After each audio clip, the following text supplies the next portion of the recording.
Kannur vision നേർരേഖയിലേക്ക് പ്രിയ പ്രേക്ഷകർക്ക് ഹൃദ്യമായ സ്വാഗതം.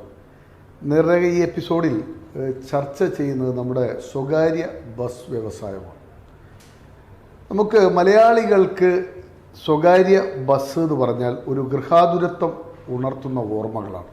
നമ്മുടെ ജീവിതവുമായി ഏറെ അഭേദ്യമായ ബന്ധമുള്ള ഒരു സംവിധാനമാണ് നമ്മുടെ ബസ് സർവീസ്. നമ്മുടെ ജീവിതത്തിൻ്റെ സ്പന്ദനമറിയുന്ന ഒരു മേഖല തന്നെയാണത്.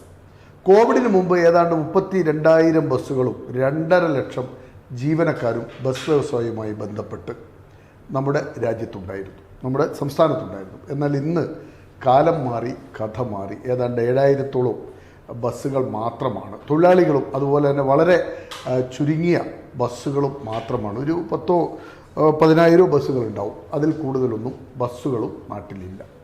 ബസ്സുകളൊക്കെ ഇങ്ങനെ കട്ടപ്പുറത്തായിരിക്കുകയാണ്. അതുപോലെ ആ വ്യവസായം തന്നെ വെന്റിലേറ്ററിലാണ്. പൊതുവാഹനം ഈ കോവിഡ് കാലം കഴിഞ്ഞപ്പോൾ സ്വന്തമായി വാഹനങ്ങളിൽ സഞ്ചരിക്കുക എന്ന ബോധത്തിലേക്ക് മനുഷ്യൻ വന്നു. പലരും ഈ ബസ്സുകളെ, പൊതുവാഹനങ്ങളെ ആശ്രയിക്കുന്നവരുടെ എണ്ണവും കുറഞ്ഞു. എന്നാൽ ഇന്നും സാധാരണക്കാർക്ക്, ഗ്രാമങ്ങളിലുള്ള ജനങ്ങൾക്ക് ആശ്രയിക്കാവുന്ന ഏക സംവിധാനം ഈ സ്വകാര്യ ബസ്സുകൾ തന്നെയാണ്, ആ വ്യവസായവുമാണ്. അതോടൊപ്പം തന്നെ നമുക്കറിയാം, നാട്ടിൽ 6 വരി പാത യാഥാർത്ഥ്യമാകുകയാണ്. ഇപ്പോൾ നമ്മുടെ കണ്ണൂർ ഉള്ള തലശ്ശേരി മാഹി ബൈപ്പാസ് യാഥാർത്ഥ്യമായി. അതുപോലെ 6 വരി പാതയുടെ പ്രവൃത്തിയും ദ്രുതഗതിയിൽ നടക്കുകയാണ്. ഈ ബസ്സുകളുടെയൊക്കെ റൂട്ടുകൾ സംബന്ധിച്ചും അതിൻ്റെ യാത്രാപഥം സംബന്ധിച്ചും ഒത്തിരി ചർച്ചകളും അത് സംബന്ധിച്ച ആവലാതികളും നമ്മൾ കേൾക്കുകയാണ്. ഈ സമയത്താണ് നമ്മുടെ ജീവിതത്തെ നമ്മൾ നിരന്തര സമ്പർക്കം പുലർത്തുന്ന ബസ് വ്യവസായത്തിൻ്റെ ഇന്നത്തെ സ്ഥിതി എന്താണ്, അതിൻ്റെ പോക്ക് എങ്ങോട്ടാണ്, ഈ കാര്യത്തിൽ നേർരേഖ ഒരു ചർച്ച സംഘടിപ്പിക്കുന്നത്. ചർച്ചയിൽ പങ്കെടുക്കാൻ പ്രഗത്ഭരായ ആ മേഖലയിൽ ഉള്ള 3 പേരാണ് ഇവിടെ എത്തിയിട്ടുള്ളത്. ഒരാളതിൻ്റെ ബസ് ഓപ്പറേറ്റേഴ്സ് ഫെഡറേഷൻ്റെ സംസ്ഥാന വൈസ് പ്രസിഡന്റ് രാജ്കുമാർ കരുവാത്ത് ഈ ചർച്ചയിൽ പങ്കെടുക്കുന്നുണ്ട്. അതോടൊപ്പം തന്നെ INTUCയുടെ സംസ്ഥാന കമ്മിറ്റിയുടെ വൈസ് പ്രസിഡന്റ് PV ശശീന്ദ്രൻ നമ്മോടൊപ്പം ചേരുന്നു. അതോടൊപ്പം CITUവിൻ്റെ മോട്ടോർ ട്രാൻസ്പോർട്ട് എംപ്ലോയീസ് യൂണിയൻ ജില്ലാ കമ്മിറ്റിയുടെ ജനറൽ സെക്രട്ടറി VV പുരുഷോത്തമനും ചർച്ചയിൽ നമ്മോടൊപ്പം പങ്കെടുക്കുന്നു. 3 പേർക്കും നേർരേഖയിലേക്ക് ഏറെ ഹൃദ്യമായ സ്വാഗതം. നമുക്ക് ഈ രാജ്കുമാർ കരുവത്തിൽ നിന്ന് തുടങ്ങാം. രാജ്കുമാർ, എൻ്റെ ഇൻട്രോയിൽ ഞാൻ പറഞ്ഞല്ലോ, ഈ നമ്മുടെ മലയാളികളും ബസ്സും എന്ന് പറഞ്ഞാൽ അത്ര ഹൃദയബന്ധമുള്ള ഒന്നാണ്. പല റൂട്ടിലെയും ബസ് ജീവനക്കാർ, ആ ബസ്സിലെ യാത്രക്കാർ കുടുംബാംഗങ്ങളെ പോലെയാണ്. അത്രയേറെ ഇഴയടുപ്പമുള്ള ഒരു മേഖലയാണ് സ്വകാര്യ ബസ്സല്ല, പൊതു ഗതാഗത സംവിധാനം. അതിനകത്ത് സ്വകാര്യ ട്രാൻസ്പോർട്ടും എല്ലാം വരും. പക്ഷെ നമുക്ക് മലബാറുകാർക്ക് ഏറ്റവും പ്രിയങ്കരം സ്വകാര്യ സർവീസ് തന്നെയാണ്. തെക്കൻ ജില്ലകളിൽ ഈ ട്രാൻസ്പോർട്ട് ബസ്സുകൾക്ക് ഒരു സ്വാധീനമുണ്ട്. എന്താണ് ഇന്നത്തെ സ്വകാര്യ ബസ് വ്യവസായത്തിൻ്റെ അവസ്ഥ? സ്വകാര്യ ബസ് വ്യവസായം അനുദിനം തകർന്നുകൊണ്ടിരിക്കുന്ന ഒരവസ്ഥയാണ് നമ്മുടെ കേരളത്തിലുള്ളത്. 34,000 സ്വകാര്യ ബസ്സുകളുള്ളടുത്ത് അത് കുറഞ്ഞു 10,28,000 സ്വകാര്യ ബസ്സുകളായി മാറി. പിന്നീട് കോവിഡ് കാലം കൂടി വന്നതിന് ശേഷം അത് 7,500ഓളം സ്വകാര്യ ബസ്സുകളിലെത്തി നിൽക്കുകയാണ് സംസ്ഥാനത്തൊട്ടാകെ. ആ കോവിഡ് കാലം ഈ സ്വകാര്യ ബസ് മേഖലക്ക് മാത്രമല്ല, എല്ലാ മേഖലകളിലും വളരെ പ്രയാസം ഉണ്ടാക്കിയെങ്കിലും ഏറ്റവും അധികം പ്രയാസം ഉണ്ടാക്കിയ മേഖല നമ്മുടെ സ്വകാര്യ ബസ് വ്യവസായം. ഈ സ്വകാര്യ ബസ് വ്യവസായത്തിൽ ഞങ്ങളെ കൂടെ ഉണ്ടായിരുന്നവരുന്ന കണ്ണൂർ ജില്ലയിൽ തന്നെ പകുതിയോളം പേർ ഈ രംഗത്ത് നിന്ന് മാറിക്കഴിഞ്ഞു. അതേപോലെ തൊഴിലാളികളും മാറിക്കഴിഞ്ഞു. അതിനോടുകൂടി തന്നെ ഈ കോവിഡിൻ്റെ സിക്നസ് മൂലം ഈ ബസ്സുകളിൽ യാത്ര ചെയ്യുന്ന യാത്രക്കാർ ഒഴിവായി. അവർ മറ്റു മേഖലകളിൽ 2 വീലറിലും മറ്റു മേഖലകളിലേക്കും യാത്രകൾ തിരിച്ചു. അവർ കോവിഡ് കഴിഞ്ഞിട്ടും അവരെ യാത്രാമാധ്യമങ്ങൾ ആ പഴയ പോലെ 2 വീലറുകളിലും കാറുകളിലുമായി മാറുമെന്നല്ല, ബസ്സുകളിൽ യാത്രക്കാർ അനുദിനം കുറഞ്ഞു വരികയാണ്. ഞങ്ങൾക്ക് ഒരു ദിവസം ഒരു ബസ്സിൽ 850-900 ടിക്കറ്റെല്ലാം പണ്ട് മുറിഞ്ഞിരുന്നു. ഇപ്പോൾ അത് 550-600 ടിക്കറ്റാണ് മാക്സിമം ഒരു ബസ്സിൽ മുറിയുന്നത്. നേരെ മറിച്ച് വിദ്യാർത്ഥികളുടെ എണ്ണം കൂടിക്കൂടി വരികയാണ്. ഇപ്പം വിദ്യാർത്ഥികൾ യാത്ര ചെയ്യാനുള്ള ഒരു മാധ്യമമായിട്ട് നമ്മുടെ സ്വകാര്യ ബസ് വ്യവസായം മാറിക്കൊണ്ടിരിക്കുകയാണ്. പണ്ട് ഒരു ചെറിയൊരു ശതമാനം മാത്രമേ വിദ്യാർത്ഥികളുണ്ടായിരുന്നു, വിദ്യാഭ്യാസ സ്ഥാപനങ്ങളുണ്ടായിരുന്നു. ഇപ്പോൾ ആ സ്ഥാപനങ്ങൾ കൂടിക്കൂടി വരും. പല കോഴ്സുകളും പുതിയ കോഴ്സുകളുടെ രംഗത്ത് വരുന്നതിനോട് ഈ വിദ്യാർത്ഥികളുടെ എണ്ണം കൂടിക്കൂടി വരികയാണ്. അപ്പം 40-45% വിദ്യാർത്ഥികൾ ബസ്സിൽ ഏകദേശം ശരാശരി യാത്ര ചെയ്യുന്നുണ്ട്. അപ്പോൾ ഈ മറ്റു മേഖലകളിൽ യാത്ര ചെയ്യുന്ന യാത്രക്കാരടക്കം അവരുടെ വിദ്യാർത്ഥികൾ അവരുടെ കുട്ടികളെ പിന്നെ ബസ് സ്വകാര്യ ബസ്സുകളിലാണ് അവരെ വിദ്യാഭ്യാസ സ്ഥാപനങ്ങളിൽ എത്തിക്കുന്നതും തിരിച്ചെത്തിക്കുന്നതും. ഇപ്പോൾ പൊതുവേ എന്ന് പറഞ്ഞു കഴിഞ്ഞാൽ ഈ വ്യവസായം തകർന്നുകൊണ്ടിരിക്കുന്നു. ഈ രംഗത്ത് നിന്ന് ആളുകൾ കൊഴിഞ്ഞു പോകുന്നു. അതിന് പ്രധാനമായിട്ടും കുറച്ച് കാലമായിട്ടുണ്ടായതെന്ന് പറഞ്ഞു കഴിഞ്ഞാൽ ഞങ്ങൾ ഈ 988 വന്ന മോട്ടോർ വെഹിക്കിൾ ആക്റ്റാണ്. ഏവർക്കും എവിടെയും പെർമിറ്റുകൾ വാങ്ങിക്കാം, ഇഷ്ടം പോലെ വാങ്ങിക്കാം എന്നുള്ളൊരു സ്ഥിതി വന്നു. പണ്ട് കാലങ്ങളിൽ 931 മോട്ടോർ വെഹിക്കിൾ ആക്റ്റിൽ ഒരു ബസ് പെർമിറ്റ് വേണമെങ്കിൽ അവിടെ ജനങ്ങളെ നിവേദനം വേണം. ജനങ്ങളെ നിവേദനങ്ങൾ RTA ബോർഡ് പരിശോധിച്ച് അത് ബന്ധപ്പെട്ട ഉദ്യോഗസ്ഥരൊക്കെ അവിടെ ബസ് ആവശ്യമുണ്ടോ, അവിടെ ബസ്സുകൾക്ക് സുഖമായി യാത്ര ചെയ്യാൻ കഴിവുണ്ടോ എന്നൊക്കെ പരിശോധിച്ച് അത് വളരെ ആവശ്യമുണ്ടെങ്കിൽ മാത്രമേ റൂട്ടുകൾ കോൾ ഫോർ ചെയ്യുകയും ആ റൂട്ടുകളിൽ 3, 4, 5, 6, 10 വല്ല അപ്ലിക്കൻ്റ് ഉണ്ടാവുകയും അതിൽ ഏറ്റവും ക്വാളിഫിക്കേഷനുള്ള റൂട്ടർക്ക് പെർമിറ്റ് കൊടുക്കലായി. ഇപ്പോൾ 988 രാജീവ് ഗാന്ധി ആ നിയമമൊക്കെ മാറ്റിയതിന് ശേഷം എവർക്കും എവിടെയും ഇഷ്ടം പോലെ പെർമിറ്റുകൾ വാങ്ങിക്കാം. ടൈം ഗ്യാപ്പ് വേണ്ട, ഒന്നും വേണ്ട. അങ്ങനെ തരങ്ങും വിലങ്ങും ഓടി സംവിധാനം മൊത്തത്തിൽ മാറിപ്പോയി. അപ്പം അത് വ്യവസായത്തിനെ വളരെയധികം ദൂഷ്യം ചെയ്തിട്ടുണ്ട്. അതിൻ്റെ തുടർച്ചയായിട്ടാണ് പിന്നെ ഈ തലക്കടി കൊണ്ടമാതിരി ഈ കോവിഡ് കൂടി കടന്നു വന്നത്.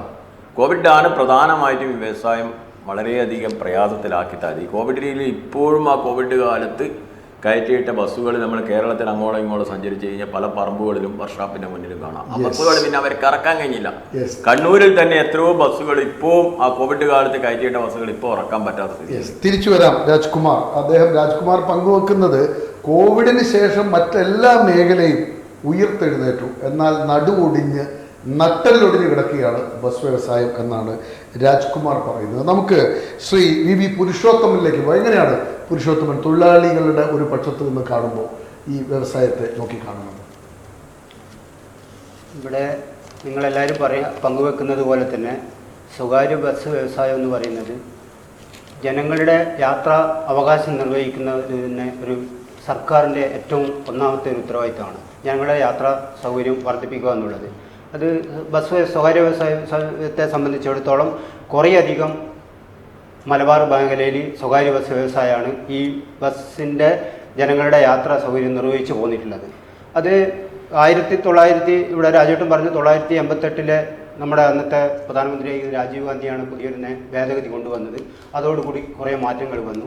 ഈ നിയമങ്ങളെല്ലാം അധിഷ്ഠിതമായി നിൽക്കുന്നത് കേന്ദ്ര സർക്കാരിൽ ഒതുങ്ങിയിട്ടാണ് ഈ നിയമങ്ങൾ തേച്ച് നിലനിൽക്കുന്നത്. ഇപ്പം പടിപടിയായി വന്നുകൊണ്ടിരിക്കുന്ന നിയമങ്ങളെക്കുറിച്ച് നമുക്കറിയാലോ. അന്ന് രാജീവ് ഗാന്ധി കൊണ്ടുവന്ന നിയമങ്ങൾ കൊണ്ടുവന്നു.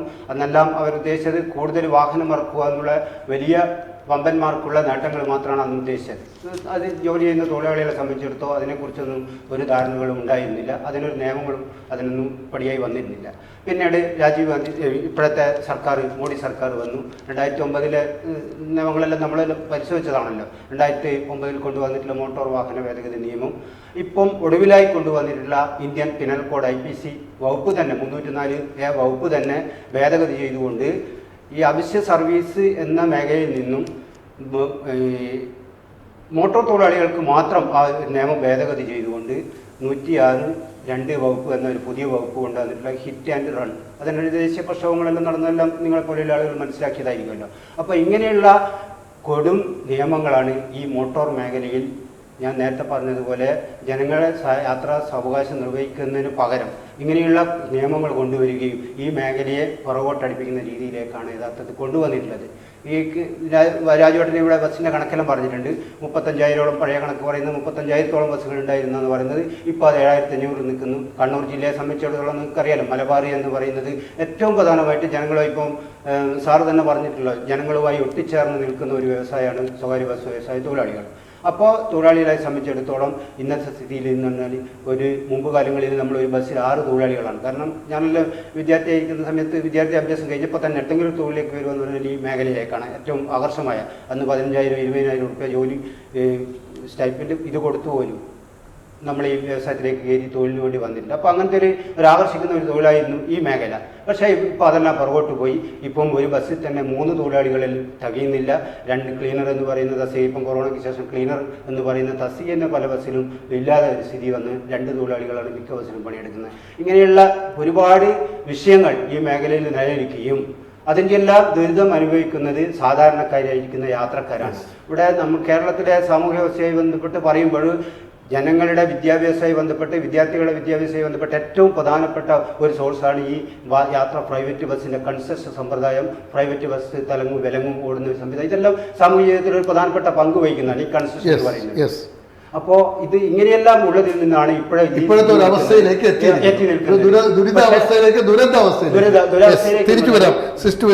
ശ്രീ പുരുഷോത്തമൻ, എങ്ങനെയാണ് ശശി? തുടക്കത്തിൽ തന്നെ രണ്ടു കൂട്ടരും പറഞ്ഞൊരു കാര്യമുണ്ട്. രാജീവ് ഗാന്ധി തുടങ്ങി വെച്ചു, കോവിഡ് കൊണ്ടുപോയി ഈ വ്യവസായത്തെ. എന്തു പറയുന്നു? വ്യവസായം കൃത്യമായി പറഞ്ഞാൽ 4 വർഷവും 1 മാസമായി നമ്മുടെ രാജ്യത്ത് ഈ കോവിഡ് പ്രതിസന്ധി വന്നിട്ട്. എന്നാൽ 99% മേഖലകളും തിരിച്ചുപിടിച്ചു പൂർവാധികം ശക്തിയോട് തിരിച്ചു വന്നു. എന്നാൽ വ്യവസായങ്ങളിൽ ഈ മോട്ടോർ വ്യവസായം, പ്രത്യേകിച്ചിട്ട് ബസ് വ്യവസായമാണ് പ്രതിസന്ധിയിൽ അകപ്പെട്ടത്. അതിനകത്ത് ബസ് ഉടമകൾ എന്ന് പറയുന്നവർ നിത്യ ദാരിദ്ര്യത്തിലേക്കാണ് പുറകോട്ട് പോകുന്നത്. തൊഴിലാളികളുടെ സ്ഥിതി വളരെ ദയനീയമാണ്. അതുപോലെ തന്നെ യാത്രക്കാരും പ്രയാസപ്പെടുകയാണ്. കൃത്യമായ സർവീസ് ലഭിക്കുന്നില്ല എന്ന കാര്യത്തിൽ. തൊഴിലാളികളാണെങ്കിൽ കൃത്യമായി ലഭിക്കേണ്ട മിനിമം ആനുകൂല്യങ്ങൾ കിട്ടാൻ സാധിക്കാതെ വരുന്ന ഒരു സാഹചര്യമാണ് നിലനിൽക്കുന്നത്. പിന്നെ തൊഴിലവസരങ്ങൾ, നമ്മുടെ സാധാരണ വിദ്യാഭ്യാസം SSLC വരെ പഠിക്കുന്ന നമ്മുടെ നാടൻ പുറത്തുള്ളവരൊക്കെ ആശ്രയിക്കുന്നതാണ് പഠിപ്പ് കഴിഞ്ഞ ഉടനെ ഒരു കണ്ടക്ടർ ട്രെയിനിങ് കഴിച്ച് കയറുക, ബസ്സിൽ തന്നെ കയറുക. അതുപോലെ തന്നെ ഇന്ന് ഒരു പുതിയ തൊഴിലില്ലാത്തവരും ഈ മേഖലയോട് മുഖം തിരിക്കുകയാണ്. ഉള്ളവർ കൊഴിഞ്ഞു പോകുന്നു, പുതിയ തലമുറക്ക് വരുന്നതില്ല. രണ്ടാമത്തെ പ്രയാസം, ഈ വിദ്യാർത്ഥികൾ എന്ന് പറയുന്നത് നമ്മുടെ രാജ്യത്തിൻ്റെ സമ്പത്താണ് വിദ്യാഭ്യാസം നേടുന്നത്. ഈ നമ്മുടെ ജില്ലയിൽ തന്നെ വിദ്യാഭ്യാസം നേടി രാജ്യത്തിൻ്റെ സമ്പത്തായി തൊഴിൽ മേഖലയിൽ പോയവരൊക്കെ ബസ്സിൽ യാത്ര ചെയ്ത് പഠിച്ചവരാണ്. നമുക്ക് വീണ്ടും രാജ്കുമാർ കരുവാത്തിലേക്ക് പോകാം. രാജ്കുമാർ, ഞാൻ ഇപ്പോൾ ആദ്യത്തെ ഇതിൽ പറഞ്ഞു നിർത്തിയൊരു കാര്യമുണ്ട്.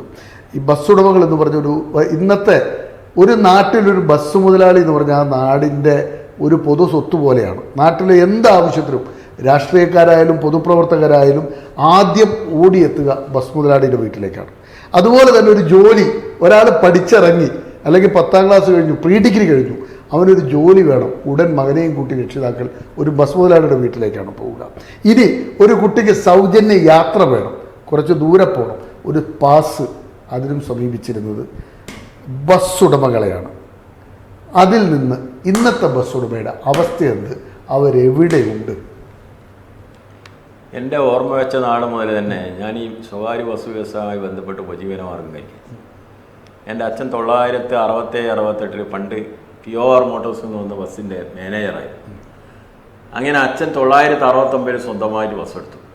1969 എനിക്ക് ഞാനന്ന് ചെറിയ ക്ലാസ് 1969 അന്ന് ബസ്സിന്റെ ബോഡിയിൽ ഇടുക TVS മധുരയിലാണ്. ബസ് എടുക്കാൻ പോകുന്ന സമയത്ത് അച്ഛൻ നമ്മളെയൊക്കെ കൂട്ടിയിട്ട് പോയിട്ട് നമ്മളെല്ലാം ആയിട്ടാണ് ഒരു ബസ് വന്നത്. ആ ബസ് കാണാൻ തന്നെ എൻ്റെ വീട്ടിൻ്റെ അടുത്ത് വെച്ച സമയത്ത് ഏകദേശം ഒരു 80-90-100 ആ ബസ്സുകൾ കാണാൻ തന്നെ യാത്രക്കാരെ ബസ്സിനെ കംപ്ലീറ്റ് പുതിയ ബസ് അവിടെ വെച്ച കാണാൻ. എവിടെയായിരുന്നു? താഴ്ചവെക്കപ്പെടുത്തി തിരുവാനൂര്. അവിടെ ആ ബസ് കൊണ്ടുപോയിട്ടെടുത്തെന്ന് പറഞ്ഞാൽ 100-100 ആള് കാണാൻ വന്നില്ല ആ ബസ് കാണണ്ടിട്ട്. ചേച്ചല്ല, ബോഡി കെട്ടിയിട്ട് ഞങ്ങൾ രാവിലെയാണ് ബസ്സും കൊണ്ട് വന്ന് നമ്മൾ വീട്ടിൽ പോയിട്ട് രണ്ടാമത് ആദ്യം ബസ് എടുത്തത്. അപ്പൊ അന്ന് നമ്മൾ സ്കൂളിൽ പഠിക്കുന്ന സമയത്ത് തന്നെ നമ്മൾ അറിയപ്പെടുന്ന തന്നെ എന്ന് പറഞ്ഞു കഴിഞ്ഞാൽ ഒരു ബസ് ഉടമസ്ഥന്റെ മകനായിട്ട് എന്നുള്ളതാണ്. അത് അന്നും ഇന്നും അറിയപ്പെടുന്നതെന്ന് പറഞ്ഞാൽ അന്നൊരു ബസ് ഉടമേന്റെ മകൻ എന്ന് പറഞ്ഞാൽ വലിയ കാര്യമായിരുന്നു. ഇന്ന് ആ സിറ്റുവേഷനൊക്കെ പോയി. നേരത്തെ നിങ്ങൾ പറഞ്ഞ ഈ ബസ് വീട്ടിൽ അന്ന് കണ്ടക്ടർ പ്രാക്ടീസിങ് എന്ത് പറയാന്ന് വെച്ചാൽ വണ്ടി കഴുകാൻ പോലും ആളെ കിട്ടേണ്ടിയിട്ട് ആൾക്കാർ ക്യൂ ആ വീട്ടിൽ. കണ്ടക്ടർ പ്രാക്ടീസിന്, ഡ്രൈവറെ പ്രാക്ടീസിന്, കണ്ടക്ടർ ജോലി, ഡ്രൈവറെ ജോലിക്കല്ല എന്ന് പറഞ്ഞു കഴിഞ്ഞാൽ രാഷ്ട്രീയ നേതൃത്വങ്ങളുടെ അടക്കം എല്ലാവരുടെയും റെക്കമെൻഡുകൾ ഉണ്ടാവും പണിക്ക് വേണ്ടിയിട്ട്. 3-4 ആൾക്കാർ വീട്ടുകളിലേക്ക് ക്യൂ ആയിരുന്നു. അന്ന് ആ അവസ്ഥ ഒക്കെ പോയി. അന്ന് പണ്ട് പ്രതാപകാലത്ത് വലിയ ആൾക്കാരായിരുന്നു ബസ് വ്യവസായം നടത്തിയിരുന്നത്. ഇന്നിപ്പോൾ ഉപജീവനമാർഗം കഴിക്കാൻ 2-3 ആൾക്കാർ കൂടിയിട്ടുള്ള ബസ് സർവീസ് നടത്തുന്ന പറഞ്ഞത്. ഇന്ന് പണ്ട് സർവീസായിരുന്നു, ഇന്ന് ഉപജീവനമാർഗം കഴിക്കേണ്ടിയിട്ട് മാത്രം സർവീസ് നടത്തുന്ന അതായി മാറിക്കഴിഞ്ഞു. അവരവരെ വീടുകൾ പിന്നെ ബസ് ഉടമസ്ഥന്മാരുടെ വീട്ടുകൾ പോവുകയും ആ ബസ്സിന് പോകാൻ മാത്രം കൺസെഷൻ കൊടുക്കുന്ന ഒരു പാസ് കൊടുക്കുമായിരുന്നു. പകുതി ബസ്. അന്ന് വിദ്യാർത്ഥികളും വിദ്യാർത്ഥി സ്ഥാപനങ്ങളും അത്രയേ ഉള്ളൂ. അപ്പോൾ കുട്ടികൾ പഠിച്ചോട്ടെ എന്നുള്ള രീതിയിൽ അന്നേരത്തെ ഈ ബസ് സർവീസ് നടത്തുന്നവർ വിദ്യാർത്ഥികൾക്ക് ഒരു വ്യക്തിപരമായി ഇൻഡിവിജ്വലായിട്ട് പകുതി കൺസെഷൻ കാർഡ് ഉടമ കൊടുത്തിരുന്നു. ആ കാർഡ് കാണിച്ച് ആ ബസ്സിൽ മാത്രമേ യാത്ര ചെയ്യാൻ പാടുള്ളൂ. അപ്പോൾ അത് അങ്ങനെ യാത്ര ചെയ്ത ഒരു കാലഘട്ടം ഉണ്ടായിരുന്നു. പിന്നീടാണ് അത് മാറി. പിന്നെ അതൊരു ബസ് ഉടമസ്ഥന്മാർ കൊടുക്കേണ്ട അതാത് ഇൻസ്റ്റിറ്റ്യൂഷൻ അധികാരികൾ കൊടുത്തു കഴിഞ്ഞാൽ എവിടെയും യാത്ര ചെയ്യാന്നുള്ള രീതിയിലേക്ക് മാറിക്കഴിഞ്ഞു. പണ്ട് കാലങ്ങളിൽ നേരെ തിരിച്ചായിരുന്നു.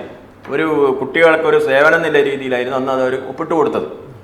പിന്നീട് അത് പോയി. പക്ഷെ ഞങ്ങളെ സംബന്ധിച്ചിടത്തോളം ഇപ്പം പറയുന്ന ഒരു കാലം മാറി.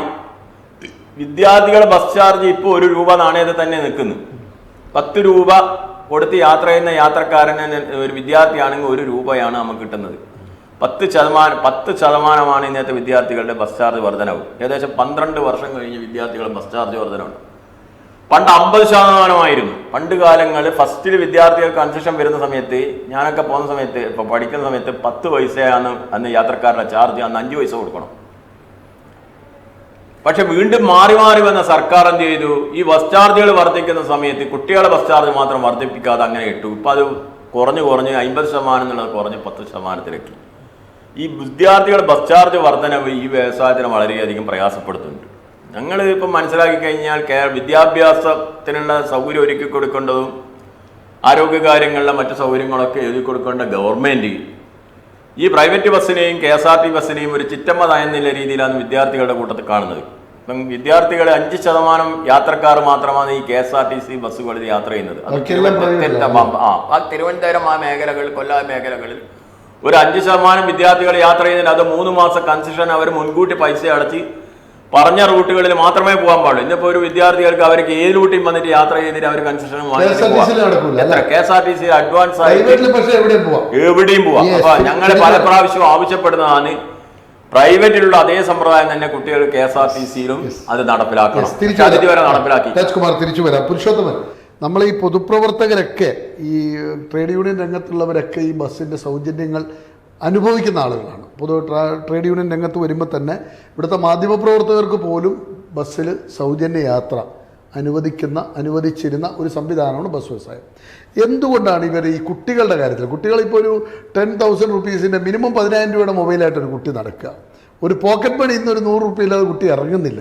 ആ നിലക്ക് ആ സംവിധാനം മുഴുവൻ വളർന്നിട്ടും ഈ 1 രൂപയ്ക്ക് സഞ്ചരിക്കാനുള്ള ഒരു റൈറ്റ്, 1 രൂപയ്ക്ക് എനിക്കൊരു മുട്ടായി പോലും ഇന്നത്തെ കാലത്ത് കിട്ടൂല.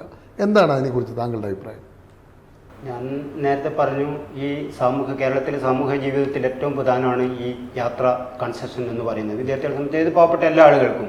ഇതിൽ പക്ഷേ കാലോചിതമായിട്ടുള്ള പരിഷ്കരണങ്ങൾ എല്ലാ മേഖലയിലും ഇപ്പോൾ സർക്കാരിൻ്റെ സേവനങ്ങൾ തന്നെ നമുക്ക് പരിശോധിച്ച് കഴിഞ്ഞാൽ റേഷൻ പീടികയിൽ പോയി കഴിഞ്ഞാൽ നമുക്കറിയാലോ എത്ര ഒരു റേഷൻ പീടികയിൽ എത്ര തരം കാർഡുകളാണ് ഇപ്പം വന്നിട്ടുള്ളത്. ഓരോ ആളുകളെ വെച്ചാണ്, ഓരോ കുടുംബത്തിലെ സ്ഥിതി വെച്ചാണ് ഈ മേഖലയിൽ പരിഷ്കരണങ്ങളാണ് സേവനം. ഇപ്പോൾ ഹോസ്പിറ്റലിൽ പോയി കഴിഞ്ഞാൽ എല്ലാ ആളുകൾക്കും ഞങ്ങളെ കൂടെ തന്നെ ഞങ്ങളെ അടുത്ത് താമസിക്കുന്ന ഒന്നും ഇല്ലാത്ത ഒരാളാണ്, പാവപ്പെട്ടവൻ വേണം, ഒന്നും പൈസയും വേണ്ട. ആ സ്ഥലത്ത് മറ്റുള്ള ആളുകൾ പോകുമ്പോൾ പൈസയും വേണം. അപ്പോൾ ആ പരിഷ്കരണങ്ങൾ, കാലോചിതമായിട്ടുള്ള ചില പരിഷ്കരണങ്ങൾ ബസ് വ്യവസായത്തിൽ പൊതുപ്രവർത്തകര് അവകാശങ്ങൾ പറയുന്ന ഈ സ്ഥാപനം നിലനിൽക്കാനുള്ള അത്തരമൊരു ഡിമാൻഡ് തൊഴിലാളികളുടെ ഭാഗത്തുനിന്ന് ഉണ്ടായിട്ടുണ്ടോ? തൊഴിലാളികളുടെ ഭാഗത്തുനിന്ന് വരിക ഈ ബസ് വ്യവസായം സംരക്ഷിക്കുന്നതിന് വേണ്ടി ഉടമകളോടൊപ്പം എത്രയോ കാലങ്ങളായിട്ട്, കാരണം ഈ മേഖലയിൽ ജോലി ചെയ്യുന്ന തൊഴിലാളികളാണ്.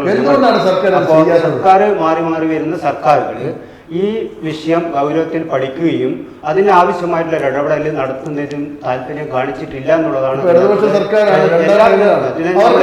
വർഷം കാണണ്ടില്ല ഇപ്പം കൊറോണന്റെ കാര്യങ്ങൾ പറഞ്ഞല്ലോ. കൊറോണ വന്നതിന് ശേഷം എല്ലാ മേഖലയിലും പാക്കേജുകൾ വന്നു. സ്വകാര്യ ബസ് വ്യവസായത്തിന് ഏറ്റവും പ്രധാനമായിട്ടുള്ള പാക്കേജ് വേണ്ടത് അതിനായിരുന്നു. പക്ഷെ അത് ചെറിയൊരു പാക്കേജിൽ മാത്രം ഒതുക്കി. സംസ്ഥാന സർക്കാർ കൃത്യമായിട്ട് ഈ വ്യവസായത്തോട് മുഖം തിരിഞ്ഞു നിൽക്കുകയാണ്. ഈ സ്വകാര്യ ബസ് വ്യവസായത്തോട് നമുക്ക് ശശീന്ദ്രൻ, എന്താണ് ഇപ്പം ഈ കോവിഡ് കാലം എന്ന് പറയുന്നത് ഇടതുപക്ഷ സർക്കാരിൻ്റെ കാലഘട്ടത്തിലാണ് ഇതെല്ലാം കടന്നു വന്നത്. വലിയ പ്രളയവും കോവിഡ് കാലമൊക്കെ മറ്റു വ്യവസായങ്ങളൊക്കെ എല്ലാ അർത്ഥത്തിലും മുന്നേറി തിരിച്ചു വന്നു. ഈ ബസ് വ്യവസായത്തെ മാത്രം എന്തുകൊണ്ട് ഇങ്ങനെ ടാർഗറ്റ് ചെയ്യുന്നു? എന്താണ് താങ്കൾ നിരീക്ഷിക്കുന്നത്?